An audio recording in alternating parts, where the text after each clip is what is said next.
Thank you, choir. We sang earlier Peter Mayer's song, Blue Boat Home, which invites us and reminds us that the sun doesn't just, rise over us, that we are on this spherical planet, sailing through the universe. But before the 16th century scientific revolution, it used to be much easier to maintain a much different worldview, that we humans were at the center of life, the universe, and everything.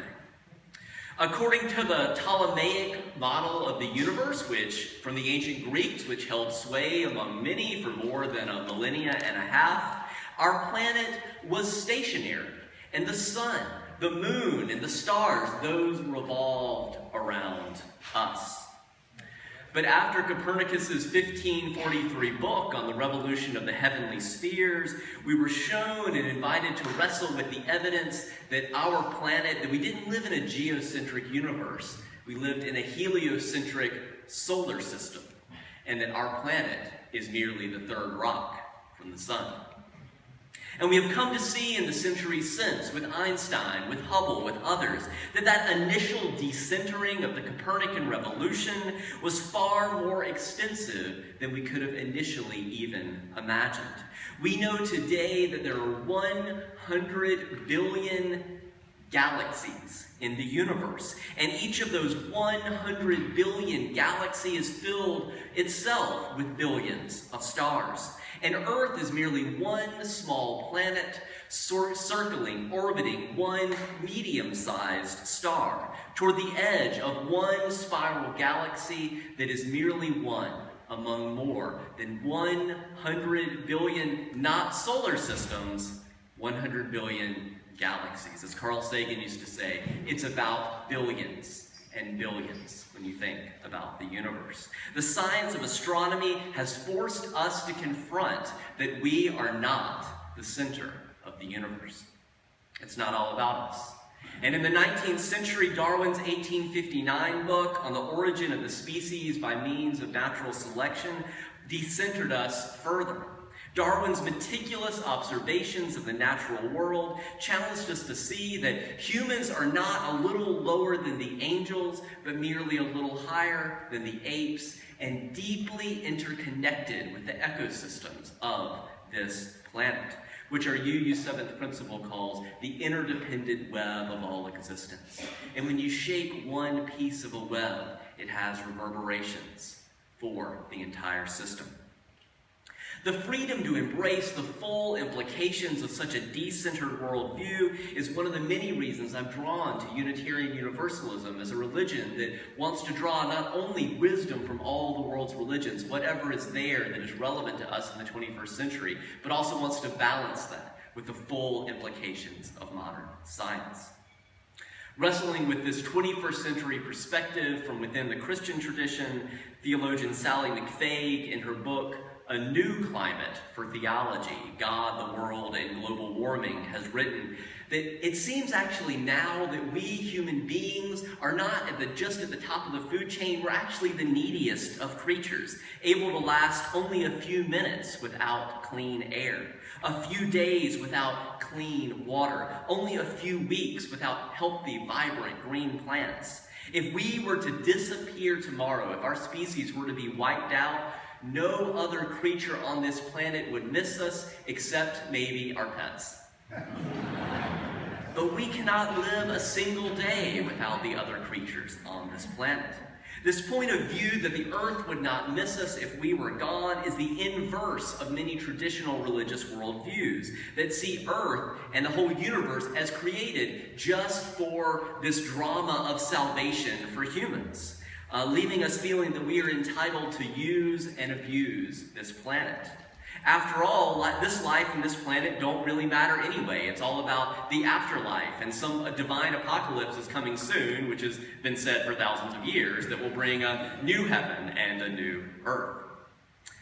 Now, along these lines, there was a New Yorker cartoon about a decade ago. I will readily confess that I rarely read every page. I don't know if I've ever read every word of the New Yorker, but I always read all the cartoons. And there's one from about a decade ago that I've never forgotten. It shows a view from space with an anthropomorphized Earth and an anthropomorphized Saturn. I mean, they've been made to look like humans. So they have a nose and an eye and a mouth. And Earth is looking up at Saturn, who's been made to look like a physician. So the rings have been elevated and a little circle has been added, like a little head mirror. And the caption has Dr. Saturn diagnosing patient Earth and saying, "I'm afraid you have humans." Now, in a sermon last year, the question is whether it's a fatal disease.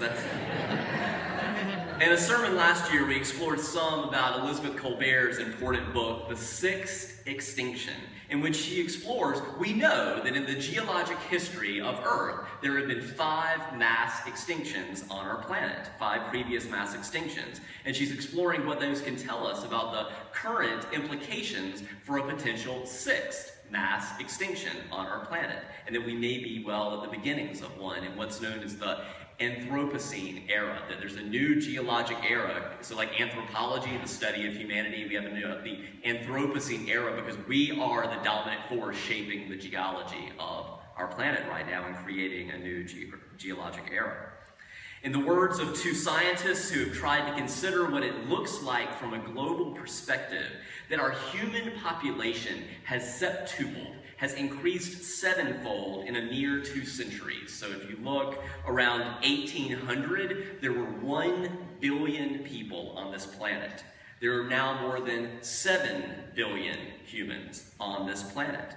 And these 2 scientists say, looking at that rapid increase over just a little more than 2 centuries, from 1 billion to 7 billion, they say, from a global biological perspective, it looks a lot like humans are an awfully weedy species that has unwittingly achieved the ability to directly affect its own fate and that of most of the other species on this planet. That's a big demotion in a few centuries from humanity, from us thinking of ourselves as the pinnacle of all creation. You know, the whole point of the universe was for us to be here, to a more humble view of ourselves as merely one among many interdependent species on one far-flung planet, our blue boat home. But a more humble view of our place in the grand scheme of things can potentially help to correct an imbalance in our relentless plundering of our planet's natural resources in the last few centuries. Regarding the absurdity of the current worldview of too many, one of my UU minister colleagues recently joked that a priest, a mechanic, and a corporation walked into a bar. 2 ordered drinks. Why 2? Because a corporation is not a person, and a corporation cannot order drinks. We need a fundamental reorientation from a worldview so perverted by the so-called bottom line of profit that a corporation can be declared by the Supreme Court to have rights akin to a human being.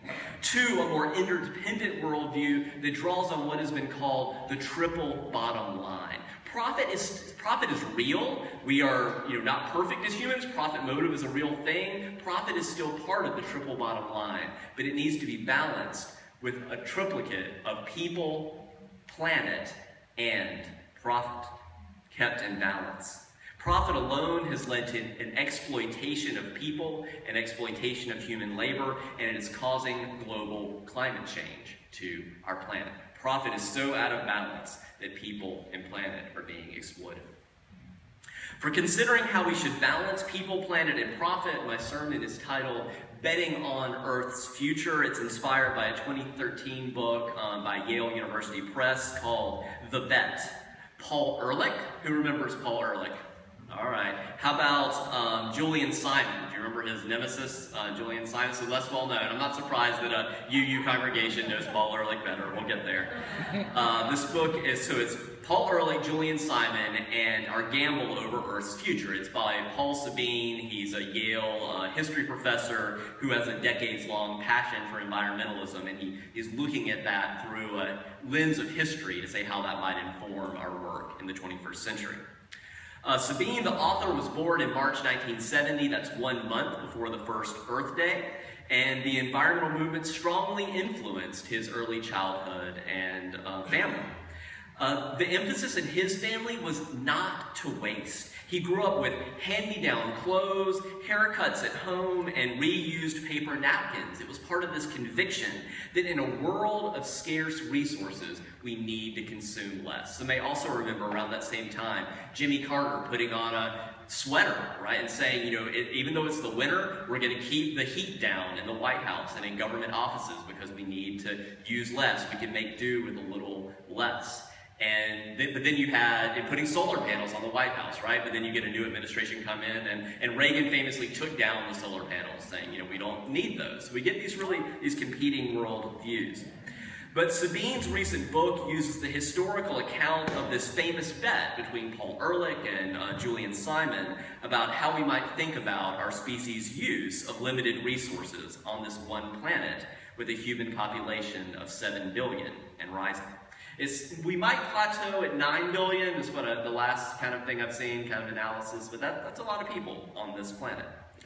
To start with one side of the bet, I'll get to the actual bet shortly. I want to kind of lay out both sides first. Paul Ehrlich was born in 1932. He's a professor of biology at Stanford University and the author of the best-selling book from 1968, some of you may remember, The Population Bomb.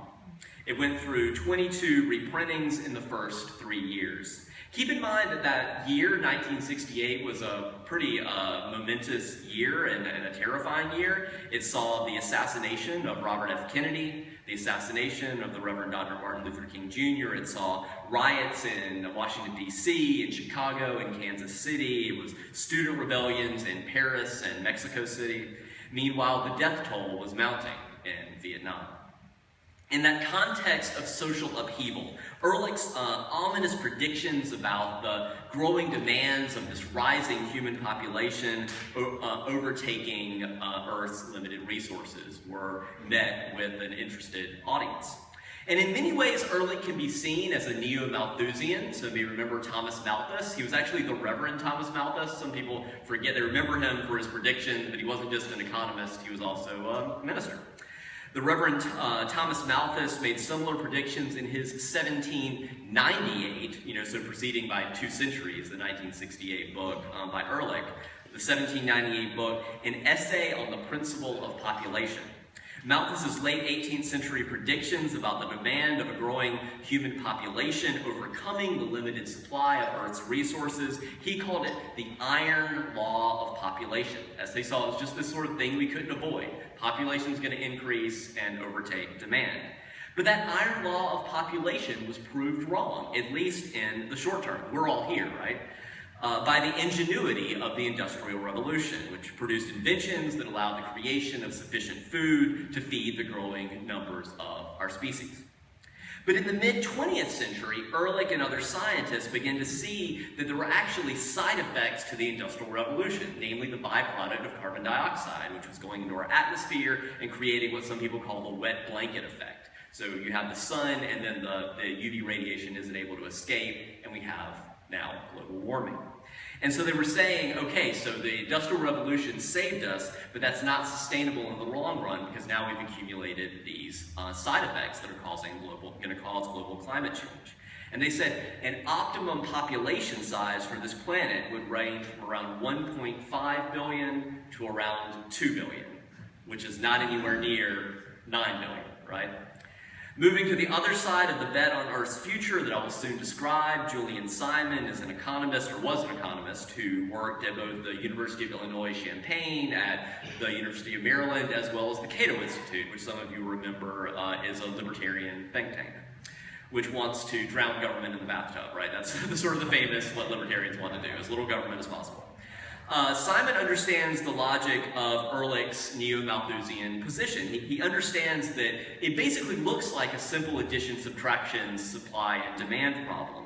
That a point will presumably be reached in which the limited supply of Earth's resources is overcome by a rising demand of an exponentially growing human population, such that eventually famines and war will break out, competing over scarce resources. That's what Malthus said was going to happen, but it was delayed by the Industrial Revolution. And so now you got Ehrlich and others saying, now we're going to get we're going to reach a point where we have wars over scarce resources to come. But Simon and others who identify with him hold that this is not the case. They say that this seeming common sense is actually wrong in this case. That common sense notices our use of resources, but fails to see that the need for resources leads to the creation of unforeseen previous resources. Planting of forests, exploration of new oil fields, inventions of ways to obtain oil from rocks, discovering substitute sources of energy and nutrients, invention of new tools of all kinds. So whereas Ehrlich can be seen as the sort of neo-Malthusian predicting dystopia if corrective action isn't taken, Simon can be seen as the sort of techno-utopian, that, technology will allow us to continue progress onward and upward forever. Basically, Simon's arguing that necessity is the mother of invention, and he places his hopes that just as we had this original industrial revolution that saved us from Malthus's prediction, we'll have some sort of new green industrial revolution that will, in some unpredicted ways, save our species. But there is no guarantee, of course, that just because human ingenuity in the past was able to rise to the occasion, that it will be able to do so again. But to put their money where their mouth was regarding their competing worldviews, Ehrlich and Simon made a very famous and public bet of $1,000, they made it in 1980, that the cost of 5 minerals, chromium, copper, nickel, tin, and tungsten, they said that it would increase over the next, Ehrlich said, the price would increase over the next decade. Ehrlich thought that decreasing supply, so as we had a continuing rise in human population, these vital minerals would be increasingly used, and that would lead to, as demand increased and supply decreased, you'd have a rise in prices. Ehrlich thought, keep in mind also at this point, we're talking about not too long, we're talking 7 years after the Arab oil embargo of 1973, so the reality of what global scarcity of resources can happen was pretty fresh in everyone's mind. In contrast, Simon argued that markets and new technologies would actually drive prices down, proving that society did not face resource constraints and that human welfare was on a path of steady improvement, though in ways that were unpredictable in advance. So, fast forward a decade later to 1990, who remembers, I want to ask you to say it, who remembers the result of the bet? Anybody remember this? Okay, this was a while ago now, right? The results were in 1990, and Simon won resoundingly. Despite a record increase in the world population over that decade from 4.5 to 5.3 billion people, the price of those 5 vital minerals had fallen by an average of 50%. Simon claimed a highly symbolic victory between these two figureheads of their respective worldviews, and Ehrlich conceded at least to the extent of mailing Simon a check for $576.07, which was the percentage correct he conceded that Simon was. But even while putting that check in the mail, he publicly retorted that it was just that his timeline had been premature. He had been a little too eager to prove his point, and that in the longer run, he said, Julian Simon and those who agree with him are like a man who jumps off the Empire State Building and said, "Things are going great," as he passes the 10th floor. So, whereas it's about to get really ugly. Now, Ehrlich is still alive. Simon died in 1998, and what Simon did not have access to is the overwhelming consensus of today's scientific community about global climate change that are only strengthening with each passing year as further data and evidence is gathered. After all, keep in mind that Al Gore's documentary, Inconvenient Truth, that didn't come out till 2006, almost a decade after Simon's death. Simon may be right that there is some hope in human ingenuity for some sort of new green revolution. But such hope is undermined by climate climate change deniers who refuse to recognize the clear facts presented by organizations, through the UN and others, like the Intergovernmental Panel on Climate Change. Necessity can't be the mother of invention if you deny that there's any necessity to motivate invention and to motivate resources and people and time and money to be put toward such a revolution. A few weeks ago, on the 50th anniversary of the Selma to Montgomery marches, we looked back on the Unitarian Universalists who showed up en masse to stand in solidarity with the people in Selma and in Montgomery in Alabama in this struggle, this nonviolent struggle for racial justice. And the year after Selma, Dr. King delivered the Ware Lecture before the annual UU General Assembly in 1966. His address was titled, "Don't Sleep Through the Revolution." You can read it online if you Google it. This summer at GA, the Ware Lecturer would be the contemporary African-American professor, social prophet, civil rights activist, Cornel West. He'll address the gathered UUs this summer in Portland, Oregon. Dr. West spoke out this past week, calling climate change a planetary Selma. And just as with the original Selma 50 years ago, the question for us today, with this new planetary scale Selma of climate change, facing this deep imbalance between the triple bottom line of excessive profit that is exploiting people and planet, to the extent that corporations are declared people, the question for us, just as 50 years ago with the original Selma, is we did show up. Will we show up? Will we stand up? Will we speak up against this new planetary Selma today? And it's not enough that choices be made individually. Yes, recycle, but that doesn't even begin to be enough. We need one another to collectively demand the systemic changes that will be required to return to right relationship with ourselves, with one another, and the way we shape our world and our living, as well as being in right relationship with this fragile planet, this blue boat home. That is our only, we may be potentially sending people to Mars, but which we'd really be sending people to Mars to watch them die. That's a whole separate thing to talk about. That Mars is not going to be our salvation for this planet. I mean, we need to take care of this one planet that we have. And as we reflect on how we feel called to be part of this needed global movement in respect to planetary climate change, I would like to invite us to continue that reflection as we engage in our annual UU practice of flower communion.